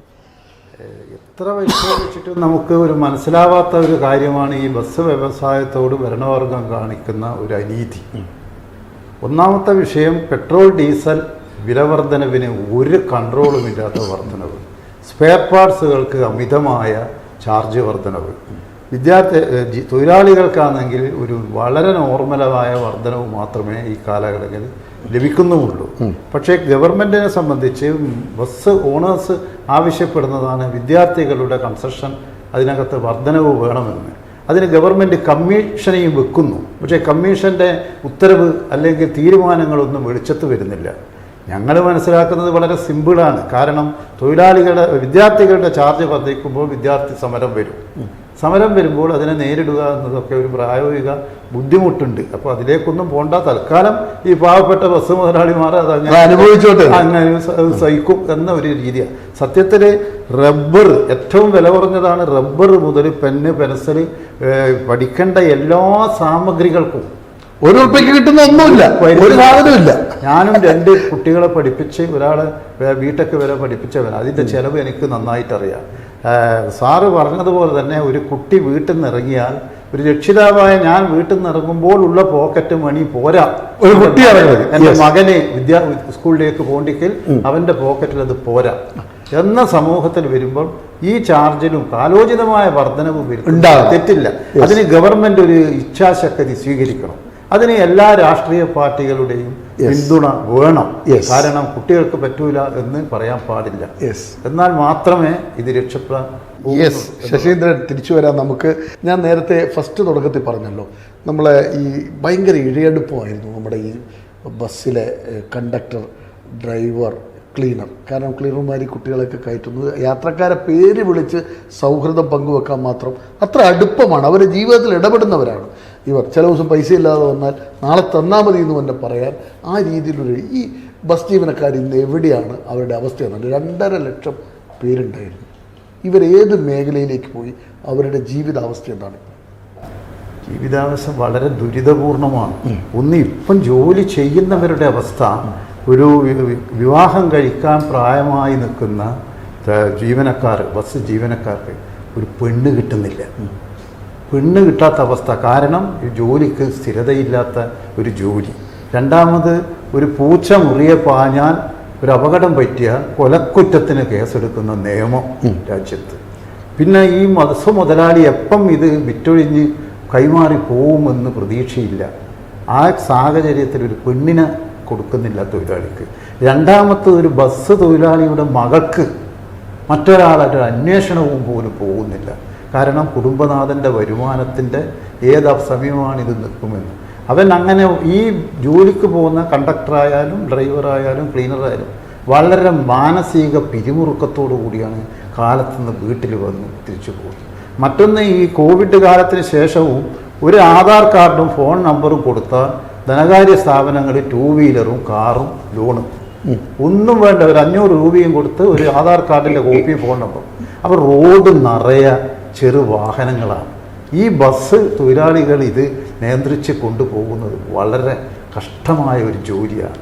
ആരും ഇപ്പം ഞാനായാലും എൻ്റെ മകനെ ഈ ജോലിക്ക് അയക്കില്ല, ഒന്നും കിട്ടിയില്ല എന്ന് തോന്നില്ല. ചുരുക്കി പറഞ്ഞാൽ ഒരുപാട് മേഖലകൾ, വ്യവസായ മേഖലകൾ, സ്വകാര്യ മേഖലയിലായാലും ഉണ്ടെങ്കിൽ പോലും ഇത്രമാത്രം ദുരിതം. പക്ഷേങ്കിൽ അവർ ധരിക്കുന്ന ആ കാക്കിയുടെ മഹത്വം, അതുകൊണ്ട് മാത്രമാണ് അവരിങ്ങനെ പിടിച്ച് നിൽക്കുന്നത് എന്നാണ് ഞാൻ മനസ്സിലാക്കുന്നത്. പുരുഷോത്തമൻ, എവിടെ പോയി നമ്മുടെ ഈ തൊഴിലാളികൾ? ഇദ്ദേഹത്തോട് ചോദിച്ച അതേ ചോദ്യം തന്നെ. ഇവർ ഈ 2.5 ലക്ഷം പേരുണ്ടായിരുന്നിടത്ത് 20,000 പേരായി ചുരുങ്ങിയിരിക്കുന്നു. ഇവരൊക്കെ ഏത് മേഖലകളിലേക്കാണ് പോയത്? അവരെക്കുറിച്ച് പിന്നെ അന്വേഷിക്കാറുണ്ടോ? നിങ്ങളൊക്കെ ട്രേഡ് യൂണിയൻ രംഗത്തുള്ള ആളുകളാണല്ലോ. അവർ വിട്ട് ഏത് മേഖലയിലേക്കാണ് പോയത്? അവരെന്ത് ചെയ്യുന്നു? ഈ വ്യവസായത്തിൻ്റെ സ്ഥിതി അനുസരിച്ച് കുറേ കാലങ്ങളായിട്ട് ഈ തൊഴിലാളികൾ തൊഴിലാളികൾക്ക് പെർമനൻസി എന്ന് പറയുന്നത് കുറഞ്ഞു വരികയാണ്. പെർമനൻസി ഇല്ല, താൽക്കാലികമായിട്ട് തൊഴിൽ ചെയ്യുന്നു. കുറച്ച് ജോലി ചെയ്ത് കഴിഞ്ഞാൽ പിന്നെ അവർ മറ്റ് താവളങ്ങൾ തേടി, ഇടത്താവളം, ശരിക്കും പറഞ്ഞാൽ ഇടത്താവളമായിട്ടാണ് കുറേ കാലങ്ങളായിട്ട് ഈ മേഖലയിൽ തൊഴിലാളികൾ വരുന്നത്. അതിന് ഒരുപാട് ഘടകങ്ങളുണ്ട്. ഒന്ന്, ഞങ്ങളെ തൊഴിലാളികളെ ഭാഷയിൽ പറഞ്ഞാൽ ഒരു ബസ് സാധാരണഗതിയിൽ പെർമനൻസി എടുത്ത് സ്ഥിരമായി പണിയെടുക്കുക എന്നുള്ള ഒരു രീതിയിലേക്ക് ഇപ്പം തൊഴിലാളികളും വരുന്നില്ല. സ്ഥിരമായി പണിയെടുപ്പിക്കുന്ന ഉള്ള ഒരു മനോഭാവത്തിലേക്ക് ഉടമകൾ എത്തുന്നു. തൊഴിൽ സുരക്ഷയില്ല, തൊഴിൽ സുരക്ഷ. കാരണം ഈ ബസ് മേഖലയിൽ വരുന്ന ഭാരങ്ങൾ മുഴുവൻ ഈ തൊഴിലാളികളെ ലേക്ക് ഇറക്കി വെക്കുന്ന രീതിയിലേക്ക്. കാരണം ഇപ്പൊ ശശിയേട്ടൻ നേരത്തെ പറഞ്ഞു പെട്രോളിന്റെയും ഡീസലിന്റെയും വിലകളിൽ സംബന്ധിച്ചു, അല്ലെ വേസ്പാട്ടിനുണ്ടാകുന്ന വിലകൾ, ഇതെല്ലാം കാലോചിതമായി ഉടമകൾ തന്നെ വഹിച്ചുകൊണ്ടിരിക്കുകയാണ്. പക്ഷേ തൊഴിലാളികളുടെ കാര്യത്തിൽ മാത്രം കുറെ കാലങ്ങളായിട്ട് ഈ ഒരു ദുസ്ഥിതിയാണ്. കാരണം തൊഴിലാളികളെ പെർമനന്റ് ആക്കുന്നില്ല, കൃത്യമായ ഫെയർ വേജസ്, നിയമപരമായിട്ട് ഫെയർ വേജസ് ഉള്ളതാണ് തൊഴിലാളികൾ. നമ്മുടെ മോട്ടോർ തൊഴിലാളി, ബസ് തൊഴിലാളികൾക്ക് ഫെയർ വേജസ് കൃത്യമായിട്ട് കിട്ടുന്നില്ല, അതേപോലെ DA സംവിധാനം കൃത്യമായിട്ട് കിട്ടുന്നില്ല. ഇങ്ങനെ ഒരുപാട് വിഷയങ്ങൾ ഉള്ളത് കൊണ്ട് തന്നെ ഈ തൊഴിലാളികൾ ശശിയേട്ടൻ നേരത്തെ പറഞ്ഞതുപോലെ കുടുംബങ്ങളെ വളർത്തി കൊണ്ടുവരുന്നതിന് ഗുണകരമാകുന്ന ഒരു വരുമാനം ഇതിൻ്റെ അകത്ത് കിട്ടുന്നില്ല എന്നുള്ള തോന്നലിലേക്ക് തൊഴിലാളികൾ എത്തുന്നു. ഈ ഇടത്താവളമായി വരുന്നു, മറ്റു മേഖലയിലേക്ക് കടന്നു പോകുന്നു, വീണ്ടും കടന്നു വരുന്നു. ആ രീതിയിലേക്ക് ഒരു അരാജകത്വ രീതി ഈ മേഖലയിൽ വന്നിട്ടുണ്ട്. അത് മാറ്റിയെടുക്കേണ്ടതാണ്. അതിൻ്റെ ദോഷഫലങ്ങളാണ് നേരത്തെ സാറ് പറഞ്ഞതുപോലെ പഴയ കാലത്ത് ബസ് തൊഴിലാളികൾക്ക് ആക്കിവിട്ട് ചില വീടുകളിൽ ചെല്ലുമ്പോൾ കിട്ടുന്ന ആ മുഖ്യന് കിട്ടുന്ന ഒരു അംഗീകാരം, അത് യഥാർത്ഥത്തിൽ ഈ ഒരു സമീപനം കൊണ്ട് തന്നെ ഇപ്പം കൊഴിഞ്ഞു പോവുക. കാരണം തൊഴിലാളികളെ സംബന്ധിച്ചോളം മത്സര പെർമിറ്റിന്റെ സംവിധാനത്തിലായാലും ടൈമിന്റെ സംവിധാനത്തിലായാലും ഉടമകൾക്ക് തൃപ്തിപ്പെടുത്തേണ്ട രീതിയിലേക്ക് തൊഴിലാളികൾ ഇപ്പം ജോലി ചെയ്യുന്ന ഒരു സാഹചര്യം എല്ലാം വരുന്നത് കൊണ്ട് തന്നെ പിന്നെ സ്ഥിരം തൊഴിലാളികളല്ലാതെ കൊണ്ട് അവർക്ക് സമൂഹത്തോടൊരു ബാധ്യത വരുന്നില്ല. അപ്പൊ ഇന്ന് കയറിയാലും നാളെ കയറണമെന്നാണ്. പഴയ കാലത്ത് അങ്ങനെയാണല്ലോ, തൊഴിലാളികൾ അന്വേഷിച്ചാണ് ബസ് പോകുന്നത്. അപ്പൊ ഇന്ന് അതില്ല. അതെല്ലാം കുറഞ്ഞു വരുന്നത് ഈ തൊഴിലാളികൾ ഈ വ്യവസായം പുറകോട്ട് പോകുന്നത് കൊണ്ട് തന്നെ തൊഴിലാളികളെ തൊഴിൽ സുരക്ഷ ഇല്ല എന്നുള്ള ഒരു ബോധത്തിൽ സ്ഥിര തൊഴിലാളികളായി നിൽക്കാത്ത ഒരു പ്രയാസങ്ങളാണ്. തിരിച്ചു വരാം രാജ്കുമാർ. നമ്മൾ മുമ്പൊക്കെ നമ്മുടെ ഒരു തൊഴിലാളിയുടെ ഒരു സ്ഥിരമായ തൊഴിലാളിക്ക് നമുക്ക് എന്തൊക്കെ ആനുകൂല്യങ്ങളാണ് കിട്ടിയിരുന്നത് താങ്കളുടെ ഓർമ്മയിൽ? സ്ഥിരമായിട്ടുള്ള തൊഴിലാളികൾക്ക് ഇവർ പറഞ്ഞ മാതിരി പെർമനന്റ് എന്ന് പറഞ്ഞൊരു പോസ്റ്റ്, ഇപ്പൊ ഒരു പെർമനന്റ് ഉള്ളായാലും ഇല്ലെങ്കിലും ഏകദേശം ആനുകൂല്യങ്ങളുടെ ഏകദേശം സ്ഥിരം തൊഴിലാളികൾക്ക് കൊടുക്കുന്ന രീതി. എന്തൊക്കെ ആനുകൂല്യങ്ങൾ അവർക്ക് കിട്ടിയിരുന്നത്? അവർക്ക് കൊടുക്കുന്നത് ഗവൺമെന്റ് പറഞ്ഞ രീതിയിലുള്ള DA വർധനവ്, അതൊക്കെ ചില പ്രതിസന്ധി ഘട്ടങ്ങളിൽ കുറച്ച് കാലം നീണ്ടുപോകാന്നല്ലാതെ പിന്നീട് അവർക്ക് കൊടുക്കലുണ്ട്. ബോണസ്, മറ്റുള്ള രീതികളെല്ലാം അവർ കൊടുക്കലുണ്ട്. പിന്നെ ഇവർ പറയുന്ന കുറെ കാര്യങ്ങളൊക്കെ ശരിയാണ്. ഇന്ത്യയിലെ പ്രധാനം എന്ന് പറഞ്ഞാൽ ചുമരുണ്ടെങ്കിലോ ചിത്രം വരക്കാൻ പറ്റുന്നത്. വ്യവസായം നിലനിൽക്കാൻ പാടുപെടുന്ന സമയത്ത് തൊഴിലാളികൾക്ക് കൊടുക്കേണ്ട ആനുകൂല്യങ്ങളിൽ ചിലപ്പോൾ കുറവ് വരുന്നുണ്ട്. അതില്ലാന്ന് നമ്മൾ പറയുന്നില്ല. പക്ഷെ വ്യവസായം നിലനിൽക്കുന്നില്ല. അതാണ് ഇപ്പൊ ഗതിയിൽ വ്യവസായം പിടിച്ചു നിൽക്കേണ്ട ബാധ്യത നമ്മളെ ഭരിക്കുന്ന ഗവൺമെന്റ് ഉണ്ട്. ഈ 34,000 സ്വകാര്യ, അവരവരെ പറ്റി ചിന്തിക്കായിട്ടാണ് 34,000 സ്വകാര്യ ബസ്സുകളുടെ ടാക്സ് ഗവൺമെന്റ് കിട്ടിയിരുന്നു. ഞാൻ അറിഞ്ഞെടുത്തോളം അബ്കാരി കഴിഞ്ഞു കഴിഞ്ഞാൽ ഏറ്റവും കൂടുതൽ ഗവൺമെന്റ് വരുമാനം കിട്ടുന്നത് മോട്ടോർ ബസ് സ്വകാര്യ ബസ്സിന്റെ ടാക്സ് ആണ്. അത് അഡ്വാൻസ് പേയ്മെന്റാ. മറ്റേ നിങ്ങളെ മറ്റുള്ള ടാക്സുകൾ, സൈഡ് ടാക്സ് മറ്റുള്ളതെല്ലാം വർഷങ്ങൾ കഴിഞ്ഞു കഴിഞ്ഞാൽ കിട്ടിയത് അഡ്വാൻസ് പേയ്മെന്റ് ആയിട്ട് കിട്ടുന്നത് ഒരു 3 മാസം അങ്ങോട്ടേക്ക്. നമ്മളിപ്പം ജനുവരിയിലോ ഫെബ്രുവരി മാർച്ച് ഓണ്ട വണ്ടിയാ ഡിസംബർ 30-നുള്ളിൽ തന്നെ 3 മാസം അഡ്വാൻസ് ടാക്സ് കിട്ടുന്നതാണ്. ഈ 34,000 ബസ്സുകളുടെ ടാക്സ് കുറഞ്ഞ് 7,500 ബസ്സിലായി. അത് ഗവൺമെന്റ് വലിയൊരു നഷ്ടം സംഭവിക്കുന്നുണ്ട്. ഗവൺമെന്റിനെ സംബന്ധിച്ചിടത്തോളം യാതൊരു ബാധ്യതകളും ഇല്ല. ഇപ്പം കോടാനുകോടി ഉറുപ്പിക KSRTCക്ക് വേണ്ടി ഗവൺമെന്റ് എഴുതി തള്ളുക. ഓരോ മാസത്തിൽ പത്രത്തിൽ വരുന്നതിന്റെ കണക്കറിയാണോ? ഇപ്പൊ എൻ്റെ അടുത്ത് കണക്ക് കൃത്യമായിട്ട് ഓർമ്മയില്ല. എത്രയോ കോടിക്കണക്കിന് ഉറുപ്പിക KSRTC നിലനിർത്താൻ ഗവൺമെന്റ് കൊടുക്കുന്നുണ്ട്. നേരെ മറിച്ച് ഗവൺമെന്റിന് യാതൊരു ബാധ്യതയില്ലാതെ കോടിക്കണക്കിന് റവന്യൂ വരുമാനം കിട്ടുന്ന ഈ വ്യവസായം ഓരോ ദിവസവും തകരുന്നത് ഇവർ തന്നെ കാണുന്നില്ല. ഇവർക്കെല്ലാം ഒരു ബട്ടൺ അമർത്തി കഴിഞ്ഞാൽ പണ്ടത്തെ മാതിരി ഒരു ബട്ടൺ അമർത്തി കഴിഞ്ഞാൽ എത്ര വണ്ടി കണ്ണൂരുണ്ട്, എത്ര വണ്ടി തൃശ്ശൂരുണ്ട്, മറ്റേതല്ല ഇതിന്റെ ബന്ധപ്പെട്ട ട്രാൻസ്പോർട്ട് ഡിപ്പാർട്ട്മെന്റും മന്ത്രിമാർക്കും മുഖ്യമന്ത്രിക്കാർക്കും ഒക്കെ എല്ലാം അറിയാം. പക്ഷെ ഇതിന്റെ ഒരു വലിയൊരു നഷ്ടം ഉടമക്കുണ്ടാവുന്ന മാതിരി തന്നെ ഗവൺമെന്റ് ഉണ്ട്. എന്തുകൊണ്ട് ഇതിനെ ഒരു തട ഇവർ ഇടുന്നില്ല? അതുകൊണ്ട് KSRTCനെ സംരക്ഷിക്കുക എന്നല്ല, KSRTC രക്ഷപ്പെടുന്നുണ്ടോ? ഇപ്പം പ്രൈവറ്റിന് തന്നെ ഒരുപാട് പെർമിറ്റുകൾ പിടിച്ച് KSRTCക്ക് കൊടുത്തു. 140 കിലോമീറ്ററിലധികമുള്ള റൂട്ടുകളൊക്കെ KSRTCക്ക് കൊടുത്തു. അതേപോലെ ഇപ്പൊ ലിമിറ്റഡ് സ്റ്റോപ്പിന്റെ മേലെ ഇപ്പം ഗവൺമെന്റ് കയറാൻ പോകുന്നത്. ലിമിറ്റഡ് സ്റ്റോപ്പ് എന്ന് പറഞ്ഞ ഒരു തസ്തികയില്ല, ലിമിറ്റഡ് സ്റ്റോപ്പ് എന്ന് പറഞ്ഞിട്ട് വേണ്ടാതിന്റെ രീതി. ഇപ്പൊ ഞങ്ങളെ സംബന്ധിച്ചിടത്തോളം പുതിയ പെർമിറ്റുകളൊന്നും നമുക്ക് വേണ്ട. 150 കിലോമീറ്റർ എത്രയോ വർഷമായിട്ട് ഓടുന്നതാണ്. അതൊരു സുപ്രഭാതം നിങ്ങൾ ഓടണ്ട, ഞങ്ങൾ ഓടിക്കോളുന്ന പറഞ്ഞ എത്രയോ 150 പെർമിറ്റുകൾ പോയി. ഇപ്പൊ ലിമിറ്റഡ് സ്റ്റോപ്പിന്റെ കാര്യത്തിലാണ് അവർ ഇടപെടുന്നത്. അപ്പൊ അവര് തന്നെ മനസ്സിലാകുന്നില്ല ഈ നഷ്ടമുള്ള വ്യവസായം സംരക്ഷിക്കാൻ ഗവൺമെന്റിന്റെ ഭാഗത്തുനിന്ന് ഏത് ഇടതുപക്ഷ ഗവൺമെന്റ് ആയാലും വലതുപക്ഷ ഗവൺമെന്റ് ആയാലും ഈ വ്യവസായം പിടിച്ചു തീർക്കാനും അതിന് സഹായകരമായിട്ടുള്ള മറ്റുള്ള രീതിയിലെ താല്പര്യവും ഗവൺമെന്റ് എടുക്കുന്നില്ല. അവർക്കറിയാം വിദ്യാർത്ഥികളുടെ ബസ് ചാർജ് ഏറ്റവും ആവശ്യമാണ്. നമ്മളിപ്പം കേരളത്തിലെ 140 MLA-മാരും വിദ്യാർത്ഥികളുടെ ബസ് ചാർജ് കൺസെഷന്റെ ആവശ്യത്തിന് കയറിക്കമ്മൾ കേട്ട് പറഞ്ഞു. നിങ്ങൾ പറഞ്ഞത് ശരിയാണ്, വളരെ അത്യാവശ്യമാണ്. കുട്ടികളെ ബസ് ചാർജ് പറഞ്ഞ തീരെ ശരിയല്ല. ഈ 1 ഉറുപ്പിക കൊണ്ടൊന്നും കുട്ടികൾക്ക് യാത്ര ചെയ്യാൻ പോകാൻ പറ്റൂല. വളരെ പ്രയാസങ്ങളുടെ സംഗതി. ഇപ്പോൾ ഉള്ള 1 ഉറുപ്പിക ആരെങ്കിലും എടുക്കുന്നില്ല. യാചകം പോലും പിരിച്ച് ആടുന്ന പൈസയല്ലേ. തീർച്ചയായും വാങ്ങൽ വലിച്ചാലും തീർച്ചയായും നിങ്ങളുടെ ബസ് ചാർജ് വർദ്ധിപ്പിച്ചു തരും. കഴിഞ്ഞ ബസ് ചാർജ് വർധനവ് 2 കൊല്ലമായി 3 കമ്മീഷനെ ഏൽപ്പിച്ചു.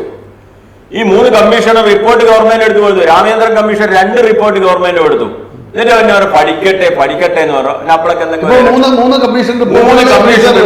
കമ്മീഷൻ റിപ്പോർട്ട് ഗവൺമെന്റ് എടുത്തിട്ടുണ്ട്. ഫ്രീസറിൽ രാമേന്ദ്രൻ കമ്മീഷന്റെ 2 റിപ്പോർട്ട് രവി മേനോൻ എന്ന് പറഞ്ഞ വേറൊരു ജഡ്ജിന്റെ ഒരു കമ്മീഷൻ റിപ്പോർട്ട് എടുത്തിട്ടുണ്ട്. കൃത്യമായിട്ടും ഈ ബസ് ചാർജ് വർധനവ് വർദ്ധിപ്പിക്കണം, കുട്ടികളെ സംബന്ധിച്ചിടത്തോളം ബസ് ചാർജ് വർധനവ് വ്യവസായം പിടിച്ചു വെക്കാൻ ഇത് ഏറ്റവും അനിവാര്യമാണ്. 50% വിദ്യാർത്ഥികൾ ബസ് ചാർജ് വർധനവ് കൊടുക്കണം, 5 രൂപ മിനിമം ചാർജ് വർദ്ധിപ്പിക്കണം എന്നുള്ള 2 ജഡ്ജിമാരെ റിപ്പോർട്ടാളുണ്ട്. അതിങ്ങനെ പഠിച്ച് രണ്ടാമതും പഠിച്ചപ്പോൾ 3 റിപ്പോർട്ട് പഠിച്ചിട്ട് പറഞ്ഞാൽ പഠിക്കട്ടെ എന്ന് പറഞ്ഞാൽ അപ്പോഴൊക്കെ എന്തെങ്കിലും പഞ്ചായത്ത് ഇലക്ഷനോ അല്ലെ നിയമസഭാ ഇലക്ഷനോ അല്ലെ പാർലമെന്റ് ഇലക്ഷനോ എന്തെങ്കിലും വരും, അത് കഴിയട്ടെ എന്ന് പറയും. ഇതാണ് എന്റെ അനുഭവം. തിരിച്ചു വരാം. നമുക്ക് ഇതൊരു രസം എന്താണെന്ന് വെച്ചാൽ ഈ വ്യവസായം വെന്റിലേറ്ററിലാണ്. അതിന് കൊടുക്കേണ്ട അടിയന്തര ചികിത്സക്ക് വേണ്ടിയുള്ള 3 കമ്മീഷൻ റിപ്പോർട്ടുകൾ ഫ്രീസറിൽ വെച്ചിട്ടാണ് സർക്കാർ ഇരിക്കുന്നത്. ഈ സർക്കാരിന് എന്തു പറ്റി? ഇവരാലോചിക്കുന്നില്ലേ ഈ വ്യവസായം തകർന്നാൽ നമ്മളെ മക്കൾ എങ്ങനെയാണ് ഈ വിദ്യാഭ്യാസ സ്ഥാപനങ്ങളിലേക്ക് പോവുക? KSRTCയും മരണശയ്യയിലാണ്. അതിൻ്റെ അവസ്ഥ അതിലേറെ ദുരന്തമാണ്.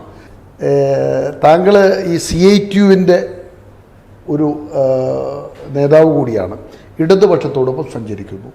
ഈ പൊതുസമൂഹത്തിൻ്റെ നിലനിൽപ്പിനെ തന്നെ ചോദ്യം ചെയ്യുന്ന രീതിയിലാണ് ഈ വ്യവസായം, മോട്ടോർ വാഹന സംവിധാനം, പൊതു ഗതാഗത സംവിധാനം ഈ രീതിയിൽ തീരാൻ പോകുന്നത്. സത്യത്തിൽ അത് ഗൗരവമായി കാണേണ്ട ഒരു വിഷയമല്ലേ? താങ്കളുടെ സംഘടന ഇത് എത്ര ഗൗരവം കൊടുക്കുന്നുണ്ട്? എന്തുകൊണ്ട് സർക്കാരിൽ വേണ്ടത്ര സമ്മർദ്ദം ചെലുത്താൻ താങ്കളുടെ തൊഴിലാളി പ്രസ്ഥാനത്തിന് സാധിക്കുന്നില്ല ഈ തൊഴിലാളി വർഗ പ്രസ്ഥാനം ഭരിക്കുമ്പോൾ? തീർച്ചയായിട്ടും ഈ ബസ് വ്യവസായം, സ്വകാര്യ ബസ് വ്യവസായം എന്ന് പറയുന്നത് ഒരു സുവർണ്ണകാലം, ഇപ്പോൾ രാജേട്ടൻ പറഞ്ഞ പഴയകാല സുവർണ്ണകാലം ഉണ്ടായിരുന്നല്ലോ. ആ കാലത്ത് പോലും മോട്ടോർ നമ്മളെ മേഖലയിൽ പണിയെടുക്കുന്ന ഈ തൊഴിലാളികളുടെ സംഘടന എന്ന നിലയിൽ അന്നേ ഒരു മുദ്രാവാക്യം, ഏറ്റവും പ്രധാനപ്പെട്ട ഒരു മുദ്രാവാക്യം ഉയർത്തിയിരുന്നു. ഈ ഒരു പൊതുഗതാഗത നയം, കേരളത്തിൽ ഒരു പൊതുഗതാഗത നയം ആവിഷ്കരിക്കുന്നതിന് വേണ്ടി ഒരുപാട് വർഷങ്ങളായി. ഇത്രയും ശക്തമായ തൊഴിലാളി സംഘടന CITU എന്നൊക്കെ പറഞ്ഞ ആളുകൾക്ക് അറിയാം, കേരളത്തിൽ ഇത്രയും ശക്തമായ ഒരു സംഘടന വേറെ ഇല്ല. അത്ര ശക്തമായ സംഘടനയ്ക്ക് എന്തുകൊണ്ട് സർക്കാരിൽ സമ്മർദ്ദം ചെലുത്തി ഇത് സാധ്യമാക്കാൻ സാധിക്കുന്നില്ല? അത്ര ദുർബലമാണോ നിങ്ങൾ? സംഘടനാ സംവിധാനം പൂർണ്ണമായും ഈ വിഷയമായിട്ട് ഉപയോഗിക്കുന്ന എത്രയോ കാലങ്ങളായിട്ട് ഉപയോഗിക്കുന്നതാണ്. പക്ഷേ മാറി വന്ന സർക്കാരുകൾക്ക്, UDFന്റെ ഗവൺമെന്റ് ആയാലും LDFന്റെ ഗവൺമെന്റ് ആയാലും ഈ മുദ്രാവാക്യം ഒരുപാട് കാലങ്ങളായിട്ട് നാം ഉയർത്തുന്നതാണ്. പക്ഷേ ഒരു ഗവൺമെന്റും അതിന് വേണ്ട രീതിയിലുള്ള ഒരു പ്രാധാന്യം ഇപ്പം നമുക്ക് പറയുമ്പോൾ പ്രത്യേകത, കേരളത്തിന്റെ ചരിത്രത്തിൽ ആദ്യമായി തുടർച്ചയായി ഇടതുപക്ഷം അധികാരത്തിൽ വന്ന ഒരു കേരളമാണിത്. കേരളത്തിന്റെ ചരിത്രത്തിൽ ആദ്യമായിട്ടാണ്. അതും ഒരേ മുഖ്യമന്ത്രിയുടെ രണ്ടാമതും വരുന്നു. ഇങ്ങനെ വന്നിട്ടും ഇടതുപക്ഷ പ്രസ്ഥാനമായ CITUവിന് പൊതുസമൂഹത്തെ ബാധിക്കുന്ന ഇത്രയും ഗൗരവമായൊരു പ്രശ്നത്തിൽ നിലപാടെടുക്കാനും അത് നടപ്പിലാക്കാനും സാധിക്കുന്നില്ല എങ്കിൽ ഈ പ്രസ്ഥാനത്തിൻ്റെ കരുത്തെവിടെ ഇത് എന്ന ചോദ്യം പൊതുസമൂഹം ഉയർത്തിയാൽ എന്തു മറുപടിയാണ് CITUവിന്റെ നേതാക്കൾക്ക് പറയാൻ കഴിയുക? സംഘടനാ സംവിധാനം എന്ന് പറയുന്നത് തൊഴിലാളികൾക്ക് ഉണ്ടാകുന്ന എല്ലാ വിഷയങ്ങളും ഉയർത്തിപ്പിടിച്ചുകൊണ്ട് മുന്നോട്ട് പോകുക എന്നുള്ളതാണല്ലോ സംഘടന. പൊതുസമൂഹത്തോട് ഉത്തരവാദിത്വം ഇല്ലേ? തൊഴിലാളികളുടെ മാത്രം ഉത്തരവാദിത്വം ഉള്ളൂ നിങ്ങൾക്ക്? പൊതുസമൂഹത്തോട് ഉത്തരവാദിത്വം ഇല്ലേ? തീർച്ചയായിട്ടും ഉണ്ട്. പക്ഷെ അതിനനുസരിച്ച് ഞാൻ പറഞ്ഞല്ലോ, ഈ മുദ്രാവാക്യം പഴയ കാലം മുതലേ നമ്മൾ ഉയർത്തുകയും ഓരോ മാറി വരുന്ന ഗവൺമെന്റിന് മുന്നിൽ ഇത് അവതരിപ്പിക്കുകയും പലവട്ടം ചർച്ചകൾക്ക് നിവേദനങ്ങൾ കൊടുത്ത് ചർച്ചകൾക്ക് സംഘടിപ്പിക്കുകയും ചെയ്തല്ലാതെ പക്ഷെ അതിനൊരു തുടർ പരിഹാരം ഉണ്ടാകുന്ന രീതിയിലേക്ക് വന്നിട്ടില്ല. ഈ വർഷങ്ങളായി ഉയർത്തുന്ന ഒരു മുദ്രാവാക്യം നേടിയെടുക്കാൻ കഴിയുന്നില്ലെങ്കിൽ നിങ്ങളുടെ പ്രസ്ഥാനത്തിന്റെ അടിത്തറ എന്താണ്? നിങ്ങളുടെ പ്രസ്ഥാനത്തിന്റെ നിലനിൽപ്പ് എന്താണ്? നിങ്ങളുടെ പ്രസ്ഥാനം ഈ സമൂഹത്തോട് എന്താണ് പറയാനുള്ളത്? ഇത്രയും മുദ്രാവാക്യം മുഴക്കി, ഞങ്ങൾ വർഷങ്ങളായി മുദ്രാവാക്യം മുഴക്കുന്നുണ്ട്, ഞങ്ങൾക്കൊന്നും ചെയ്യാൻ കഴിയുന്നില്ല, സർക്കാർ ഒന്നും ചെയ്യുന്നില്ല. ഒത്തിരി പ്രക്ഷോഭങ്ങൾക്ക് നേതൃത്വം കൊടുത്ത പ്രസ്ഥാനമാണ് CITU. എന്തുകൊണ്ട് സാധിക്കുന്നില്ല? ഈ വിഷയം ഗൗരവത്തിൽ ചർച്ച എല്ലാ കാലത്തും നമ്മൾ ഉയർത്തിയത് തന്നെയാണ്. പക്ഷെ പരിഹാരം ഉണ്ടാക്കുന്നതിന് ഒരുപാട് ഘടകങ്ങളുണ്ട്. ഒരുപാട് ഘടകം എന്ന് പറയുന്നത് ഈ മോട്ടോർ മേഖലയിലുള്ള വിഷയങ്ങൾ തനതായി ഏറ്റെടുത്തുകൊണ്ട് ഉയർത്തിപ്പിടിച്ച് മുദ്രാവാക്യങ്ങൾ ഏറ്റെടുപ്പിടിച്ചുകൊണ്ട് നമ്മൾ മുന്നോട്ട് പോകുമ്പോൾ അത് ഗവൺമെന്റിന്റെ വിഷയങ്ങളുണ്ട്, സമൂഹത്തിന്റെ വിഷയങ്ങളുണ്ട്, എല്ലാ നിലയിലുള്ള വിഷയങ്ങൾ, ഉടമകളുടെ വിഷയങ്ങളുണ്ട്. ഇതെല്ലാം ചേർന്നുകൊണ്ടാണ് ഈ വിഷയം പൊതുവിഷയം എന്ന നിലയിൽ കാണേണ്ടത്. പക്ഷെ അതിനനുസരിച്ചിട്ടുള്ള ഒരു ചേർന്നുകൊണ്ടുള്ള ഒരു പ്രവർത്തനം മുന്നോട്ട് പോകുന്നില്ല. കുറ്റസമ്മതം തന്നെയാണ്. വീഴ്ചകളുണ്ട്. ഈ CITU-നെ പോലെ തന്നെ കേരളത്തിൽ ശക്തമായൊരു സംഘടനയാണ് INTUC. ഈ രണ്ട് സംഘടനകളാണ് കേരളത്തിൽ ഇടത് വലത് മുന്നണികളുടെ ഏറ്റവും ശക്തമായ രണ്ട് സംഘടനകൾ. ഇത്രയും പ്രധാനപ്പെട്ട ഒരു പ്രശ്നത്തിൽ എന്തൊക്കെ പ്രക്ഷോഭങ്ങൾക്കാണ് INTUC നേതൃത്വം കൊടുത്തിട്ടുള്ളത്? എന്തുകൊണ്ട് നിങ്ങൾക്കും സാധിക്കുന്നില്ല? CITU-നോട് ചോദിച്ച അതേ ചോദ്യം തന്നെയാണ് താങ്കളോട് ചോദിക്കാറുള്ളത്. ഞാൻ CITU-യോട് ചോദിക്കുമ്പോൾ തന്നെ ഈ ചോദ്യം തിരിച്ച് എൻ്റെ അടുത്തേക്ക് വരണമല്ലോ, നിർബന്ധമാണല്ലോ. ഞങ്ങളെ സംബന്ധിച്ച് ഇതേ ഒരു സംസ്ഥാന അടിസ്ഥാനത്തിൽ അനുഭവിക്കുന്ന പ്രയാസം എന്നതുകൊണ്ട് കേരള മോട്ടോർ തൊഴിലാളി ഫെഡറേഷൻ INTUC എന്ന നിലയിലുള്ള സംസ്ഥാന സംഘടനയാണ് ഇതിനൊക്കെ ഒരു സമര പോരാട്ടങ്ങൾക്കൊക്കെ സംസ്ഥാന നേതാവാണല്ലോ. അതെ, ഈ മോട്ടോർ തൊഴിലാളി ഫെഡറേഷൻ INTUC-യുടെ നേതൃത്വത്തിൽ ഭരണ മേഖലയിൽ ഭരണാധികാരികളെടുത്ത് മുഖ്യമന്ത്രിയുടെ അടുത്തും ധനകാര്യ മന്ത്രിയുടെ അടുത്തും അതുപോലെ തന്നെ ട്രാൻസ്പോർട്ട് മന്ത്രിയുടെ അടുത്തും നിരവധിയായ തവണ നിവേദനങ്ങളും അതുപോലെ ചർച്ചകളും ഒക്കെ നടത്തുകയും ഒപ്പം സംയുക്ത നമ്മുടെ രാജ്യത്ത് ഒറ്റക്കൊറ്റക്കൊന്നും സാധിക്കാത്ത ഒരു സാഹചര്യം നിലനിൽക്കുന്നുണ്ട്. സംയുക്ത ട്രേഡ് യൂണിയനുകൾ കൂട്ടായി തന്നെ CITU-യും അതുപോലെ തന്നെ BMS ഉൾപ്പെടെയുള്ള എല്ലാ സംഘടനകളെയും യോജിച്ചുകൊണ്ടും ഗവൺമെൻറ്റിന് ശക്തമായ പ്രക്ഷോഭങ്ങളും ഇടപെടലും നടത്തിക്കൊണ്ടിരുന്നുണ്ട്. പക്ഷേ റിസൾട്ട് ലഭിക്കുന്നില്ല. പിന്നീട് ഇതിന് റിസൾട്ട് ലഭിക്കാത്തവർക്ക് മറ്റ് വ്യവസായം പോലെ അവിടെ നിൽക്കട്ടെ എന്ന് പറയാനുള്ള ധൈര്യമില്ലാത്തത് പൊതുജനമാണ് ഇത് അനുഭവിക്കേണ്ടത്. ഇതിൻ്റെ പ്രയാസം എന്ന ഭയാശങ്കയാണ് മറ്റൊന്ന്. ശശീന്ദ്രൻ, അതിലെന്താ പ്രശ്നം എന്ന് വെച്ച് കഴിഞ്ഞാൽ നമ്മൾ വേണം എന്ന് വെച്ചാൽ ചക്ക വേരയിലും കായ്ക്കുന്നതാണ്. താങ്കളെപ്പോലുള്ള രാഷ്ട്രീയ നേതാക്കൾ, ഈ സംസ്ഥാന നേതാവായ താങ്കൾ ഉൾപ്പെടെ ഇതിനു മുമ്പ് UDF അധികാരത്തിലൂടെ ഉണ്ടായി. LDF ഒന്നും ഇപ്പോൾ 7 വർഷമേ ആവുന്നുള്ളൂ. ഈ വ്യവസായത്തിനെ ഒരു ചട്ടക്കൂടിൽ നിർത്തി ഇതിനെ കൃത്യമായി സംരക്ഷിക്കേണ്ടതാണ് എന്ന ഒരു ദീർഘവീക്ഷണത്തോടെ ഈ സംവിധാനത്തെ കൊണ്ടുപോകാൻ കഴിയാത്തത് രാഷ്ട്രീയ നേതൃത്വങ്ങളുടെ ഒരു പരാജയമായി താങ്കൾ സമ്മതിക്കുന്നുണ്ടോ? പരാജയമാണ് എന്ന് സമ്മതിക്കുന്നത് തെറ്റില്ല. പക്ഷേങ്കിൽ അന്നത്തെ ഈ കാലത്ത് ഇപ്പം കോവിഡിൻ്റെ 4 വർഷവും അതിൻ്റെ പുറകോട്ടൊക്കെ പോയാൽ ഏകദേശം തട്ടിയും മുട്ടിയും പോകുന്ന ഒരു വ്യവസായമാണ്. കാരണം അന്ന് തട്ടിയും മുട്ടിയും പോകുന്ന പല വ്യവസായങ്ങളെ സംരക്ഷിക്കാനുള്ള സംവിധാനം രാഷ്ട്രീയ നേതൃത്വങ്ങൾ ചർച്ച ചെയ്യുകയും അത് നടപ്പിലാക്കുകയും ചെയ്ത രാജ്യത്ത് നമ്മൾ ജീവിക്കുന്നത്. എന്നിട്ടും ജനങ്ങളുടെ ദൈനംദിന ജീവിതവുമായി ബന്ധപ്പെട്ട പൊതുഗതാഗതത്തെ നിലനിർത്താനുള്ള ഒരു നീക്കം രാഷ്ട്രീയ നേതൃത്വങ്ങൾ എടുത്തിട്ടില്ല എന്ന് പറഞ്ഞാൽ നിങ്ങൾക്ക് എന്താണ് വേറെ പണി എന്ന് നാട്ടുകാർ ചോദിച്ചാൽ എന്തു മറുപടി പറയും? ഞങ്ങൾക്കിതൊന്നും കഴിയുന്നില്ല, ഞങ്ങൾ പറഞ്ഞിട്ടൊന്നും നടക്കുന്നില്ല, പിന്നെ എന്തിന് നിങ്ങൾ എന്ന് ചോദിച്ചാൽ, ഇത് കേൾക്കുന്നൊരു പ്രേക്ഷകൻ ചോദിച്ചാൽ എന്തിന് നിങ്ങൾ? ന്യായമാണ്. പക്ഷേ ഞങ്ങൾ ഇത് തീക്കട്ട തൊടുന്ന ഒരു അവസ്ഥയാണ്. കാരണം ഗവൺമെൻറ് സാധാരണ രീതിയിൽ മാനേജ്മെന്റ് അസോസിയേഷൻ പറയുന്നത് ഇത് നടത്തിക്കൊണ്ടുപോകാൻ സാധിക്കാതെ വരുമ്പോൾ ഇത്ര വർഷമായി ചാർജ് വർദ്ധിച്ചിട്ട് നമുക്ക് ചാർജ് വർധനവ് വേണം എന്നാണ് ആവശ്യപ്പെടുന്നത്. ന്യായമാണ്. ഗവൺമെന്റ് ഈ ചാർജ് വർധനവിന് അനുമതി കൊടുക്കുമ്പോൾ ഇത് സാധാരണക്കാരനെ ബാധിക്കുമ്പോൾ സാധാരണക്കാരന്റെ മേലെ ഒരു ബാധ്യത വെക്കാൻ ഒരു ട്രേഡ് യൂണിയൻ സംഘടനകൾക്കോ രാഷ്ട്രീയമായ ഒരു വിഷയമാണ് നിലനിൽക്കുന്നു. അല്ല, ബാധ്യത എന്ന് പറഞ്ഞാൽ നമ്മൾ ദൈനംദിന ജീവിതത്തിൽ ഇപ്പോൾ ഒരു മനുഷ്യൻ നടന്നു പോകുന്നു, അവൻ്റെ കയ്യിൽ നിന്നുള്ള ഏറ്റവും പ്രധാനപ്പെട്ട ഒരു ഉപകരണമാണ് മൊബൈൽ. അതിന് ചാർജ് ചെയ്യാൻ ഉപയോഗിക്കുന്ന പൈസ എത്രയാണ്? ഈ വിദ്യാർത്ഥികളുടെ 1 രൂപ എന്നുള്ളത് കൂട്ടി അത് കൊടുക്കുന്നതിന് ഒരു രക്ഷിതാവ് എതിര് പറയുന്നത് എനിക്ക് തോന്നുന്നില്ല. പക്ഷെ എന്തുകൊണ്ട് ഈ ആറ്റിറ്റ്യൂഡ് മാറേണ്ടത്? ഇത് നമുക്ക് പ്രധാനപ്പെട്ട രാജ്കുമാർ, ഇപ്പൊ തലശ്ശേരി മാഹി ബൈപ്പാസ് തുറന്നു, നിങ്ങളുടെ ബസ്സുകളുടെ സർവീസിന്റെ ഇപ്പോൾ അത് അനുഭവിക്കുന്ന പ്ലസ് എന്താണ്, മൈനസ് എന്താണ്? ആദ്യം പ്ലസിലേക്ക് വരാം. ഞങ്ങളൊക്കെ വളരെ സന്തോഷവും വളരെയധികം പ്രത്യാശയും കൂടി നിന്നതാണ് ഈ ഒരു ബൈപ്പാസ് നിലവിൽ വന്നു കഴിഞ്ഞാൽ. ഈ നമ്മുടെ നാട്ടിൽ ഇപ്പം പ്രത്യേകിച്ച് ഈ വ്യവസായത്തിന് നേരത്തെ ഞാൻ പറഞ്ഞതിൽ വിട്ടുപോയതാണ്, ഈ റോഡ് ബ്ലോക്കുകൾ കൊണ്ട് ഒരുപാട് ഇതിൻ്റെ ഉടമസ്ഥന്മാർ തൊഴിലാളികൾ വിഷമം അനുഭവിക്കുന്നുണ്ട്. അതുകൊണ്ടാണ് ഓട്ടോമാറ്റിക്കായിട്ട് ഈ റോഡ് ബ്ലോക്ക് ആകുന്ന സമയത്ത് ഓട്ടോമാറ്റിക്കായിട്ട് വണ്ടി സ്പീഡിൽ പോകുന്നതും ആക്സിഡന്റ് ഉണ്ടാകാനുള്ള ഒരു കാരണങ്ങൾ അതാണ്.